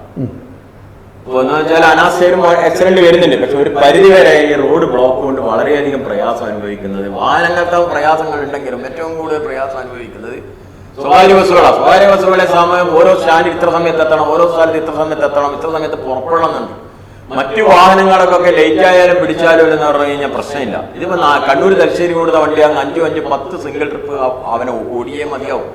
ആ സമയം കഴിഞ്ഞ് കഴിഞ്ഞാൽ അവന് വണ്ടി ഇങ്ങോട്ട് തിരിച്ചു വരാൻ പറ്റില്ല. അതേ സമയത്ത് ഓട്ടോമാറ്റിക് ചില സമയത്ത് ഇതാകുന്നുണ്ട്. അപ്പൊ നമ്മളെ സംബന്ധിച്ചിടത്തോളം ഇനി കന്യാകുമാരി വരെ കാശ്മീർ വരെയുള്ള എല്ലാ വാഹനങ്ങളും ബൈപ്പാസിലൂടെ പോയി കഴിഞ്ഞാൽ നമുക്ക് വലിയ പ്രയാസങ്ങളൊന്നും ബ്ലോക്കില്ലാതെ സർവീസ് നടത്താലോ, സമയത്ത് വണ്ടികൾ എത്തിക്കോ പിടിക്കുകയോ ചെയ്യാലോ. പക്ഷെ ഇപ്പോൾ ഓരോ അനുഭവപ്പെടുന്നത് ഇപ്പോൾ മനസ്സിലാക്കി കഴിഞ്ഞാൽ ഇവിടെ ഒരു സർവീസ് റോഡ് ഉണ്ടാക്കിയിട്ടുണ്ട്. സർവീസ് റോഡിൽ ഒരു വാഹനം കൂടി കടന്നു പോകാൻ പറ്റാത്ത അവസ്ഥയായില്ലേ. ആ വാഹനം കടന്നു പോകുന്നതിന് ഒരു ഭാഗത്ത് സ്ലേവമ്മലൂടെയാ ഓടും. ഈ മഴ പെയ്ത് കഴിഞ്ഞാൽ ആ സ്ലേവമ്മ കയറി കഴിഞ്ഞാൽ ബസ്സിന്റെ ടയർ പൊട്ടിയിട്ട് ആ സ്ലേവിലേക്ക് വണ്ടി ഇതാവും. എത്രയും ദീർഘവീക്ഷണമില്ലാതെ അതിന്റെ ഉദ്യോഗസ്ഥന്മാർ ചെയ്യുന്നത്. ഇനിയിപ്പം ആ സർവീസ് റോഡിലൂടെയാണ് ഞങ്ങളെ സ്വകാര്യ ബസ്സുകൾ മിക്കവാറും സർവീസ് റോഡുകളിലൂടെ യാത്ര ചെയ്യാൻ പറ്റും. ഇപ്പം കോഴിക്കോട് ഓടുന്ന bus Thalassery bus stand touch ചെയ്യാണ്ട് കോഴിക്കോടേക്ക് ഓടുന്ന ബസ്സിന് സർവീസ് നടത്താൻ പറ്റില്ല. എന്നുവെച്ചാൽ ആ ബസ്സുകൾ കാര്യമായി വണ്ടി നിർത്തേണ്ടി വരും. തലശ്ശേരി യാത്രക്കാരെ കയറ്റാനോ ഇറക്കാനോ പോണെങ്കിൽ സർവീസ് റോഡിലുള്ള പോണം. സർവീസ് റോഡിലൂടെ തന്നെയായിരിക്കും സ്വകാര്യ ബസ്സുകൾ മിക്കതും പോകുന്നത്. പക്ഷെ അവർക്ക് ഇപ്പൊ വരെ ദുരിതം സംഭവിക്കും. എന്ന് വെച്ചാൽ മുന്നിൽ ഒരു വാഹനം പോയി കഴിഞ്ഞു കഴിഞ്ഞാൽ ആ വാഹനം പോയി തീരാതെ കടന്നു പോകാൻ പറഞ്ഞില്ല. ഏതെങ്കിലും ഒരു വാഹനം ഡിസോർഡർ ആയി കഴിഞ്ഞാൽ ലൈൻ കംപ്ലീറ്റ് ബ്ലോക്കായി. അപ്പൊ ഇത്രയും ദീർഘവീക്ഷണം ഇല്ലാത്തതുകൊണ്ടാണ് ഇവർ സർവീസ് റോഡ് നിർമ്മിച്ചത്. പിന്നെ രണ്ടാമതെന്നാന്ന് പറഞ്ഞു കഴിഞ്ഞാൽ ഈ സർവീസ് റോഡിൽ കയറാൻ പറ്റും. ഇപ്പൊ നിങ്ങൾക്ക് തലശ്ശേരി തോട്ടട വഴി നടാല് വഴി തലശ്ശേരി ഓടുന്ന ബസ്സുകൾക്ക് സർവീസ് റോഡിൽ പ്രവേശിക്കണ്ടിക്ക് നടാല് കയറ്റി കഴിഞ്ഞു കഴിഞ്ഞാൽ ചാല അമ്പലം വന്ന് അവിടുത്തെ അണ്ടർപാസിലൂടെ തന്നെ വേണം തിരിച്ചു പോകാൻ. അപ്പൊ കണ്ണൂരിൽ നിന്ന് തലശ്ശേരിയിലേക്ക് പോകുന്ന യാത്രക്കാർ ബസ് 3.5 കിലോമീറ്റർ അങ്ങോട്ടേക്ക് 3.5 കിലോമീറ്റർ പോകട്ടെ, അങ്ങനെ 7 കിലോമീറ്റർ അധികം ദൂരം വരും. നമ്മുടെ ഈ പൊതുഗതാഗതം എന്ന് പറയുന്നത് ഇപ്പം നമ്മൾ റോഡിൽ ഇറങ്ങി നിന്നാൽ നമ്മൾ 10 ഉറുപ്പിക കൊടുത്താൽ മിനിമം പോയി ഇറങ്ങാൻ പറ്റുന്ന ഒരു സ്ഥലത്തേക്ക് ഈ സാധനം ഇല്ലാതായാൽ വലിയ പ്രതിസന്ധി തന്നെയാണ്. ഒരു സാധാരണക്കാരൻ്റെ ജീവിതത്തിൽ ഇതുണ്ടാക്കാൻ പോകുന്ന പ്രതിസന്ധി ചെറുതല്ല. വളരെ ലാഘവബുദ്ധിയോടെയാണ് ഇതിനെ സർക്കാർ കാണുന്നത്, രാഷ്ട്രീയ നേതൃത്വങ്ങൾ കാണുന്നത്. അത് തെറ്റാണെന്ന് ബോധ്യപ്പെടുത്താൻ പൊതുസമൂഹം തന്നെ ഉണരണം. കാരണം നമ്മുടെ മക്കൾക്ക് ചെറിയ ചിലവിൽ ഇപ്പോൾ 5 ഉറുപ്പിക മിനിമം ചാർജ് ആക്കി 5 ഉറുപ്പിക ആക്കിയാലും അല്ലെങ്കിൽ ഈ പൈസ കുറച്ചാൽ ഈ മക്കൾക്ക് പോകാനുള്ളൊരു പൊതു സംവിധാനമാണിത്. ഇതില്ലാതായാൽ കണ്ണുള്ളപ്പോൾ കണ്ണിൻ്റെ വില അറിയില്ല എന്ന് പറഞ്ഞതുപോലെ ഈ വ്യവസായം ഇല്ലാതായാൽ നമ്മൾ ബുദ്ധിമുട്ടുക തന്നെ ചെയ്യും. സാധാരണക്കാരായ മനുഷ്യർ ബുദ്ധിമുട്ടും. പിന്നെ പെണ്ണ് കിട്ടാത്ത വിഷയങ്ങളൊക്കെ ഈ ജോലിയുടെ സ്ഥിരമായി ഈ ജോലി ചെയ്യുന്ന ആളുകൾ കിട്ടുന്ന ആനുകൂല്യങ്ങളെക്കുറിച്ച് നല്ല ബോധ്യമില്ലാത്തത് കൊണ്ടാണ്. ഒരു ഡ്രൈവർ എന്നൊക്കെ പറഞ്ഞാൽ, ഒരു ബസ് കണ്ടക്ടർ എന്നൊക്കെ പറഞ്ഞു കഴിഞ്ഞാൽ അതിനൊരു മൂല്യമുണ്ട്. അവർ ചെയ്യുന്നത് ഇപ്പം ഞാനിപ്പോൾ ഒരാൾ കാറിൽ പോകുമ്പോൾ ഒരു സ്വകാര്യ ബസ് ഓണടിക്കുമ്പോൾ സൈഡാക്കി കൊടുക്കുന്നത് നമ്മുടെ കാറിൽ ഒരാളായിരിക്കും യാത്ര ചെയ്യുന്നത്, അല്ലെങ്കിൽ 2 ആൾ അല്ലെങ്കിൽ 4 ആൾ. ബസ്സിൽ 50 പേരായിരിക്കും. ഈ 50 പേർ വലിയ ലക്ഷ്യങ്ങൾക്കായി 50 പേർ എന്ന് പറഞ്ഞാൽ 50 തരത്തിലുള്ള കാര്യങ്ങൾക്കായി യാത്ര ചെയ്യുകയാണ്. കാറിൽ സഞ്ചരിക്കുന്ന 1-2 ആളുകളേക്കാൾ കൂടുതൽ 50 പേർ എത്തേണ്ട ലക്ഷ്യത്തിന് പ്രയോറിറ്റി കൊടുത്തുകൊണ്ടാണ് നമ്മൾ പലപ്പോഴും ആ ബസ്സിന് സൈഡ് കൊടുക്കുക. ഇവർ ഓണടിച്ച് നമ്മളെ ബുദ്ധിമുട്ടിക്കുന്ന കഥകൾ വേറെയുണ്ട്. ബസ് ജീവനക്കാരുണ്ടാക്കുന്ന അമിത വേഗത കൊണ്ട് നമ്മുടെ ജീവൻ അപകടത്തിലാകാതെ നമ്മൾ ഓടിപ്പോകുന്ന കഥകളുണ്ട്.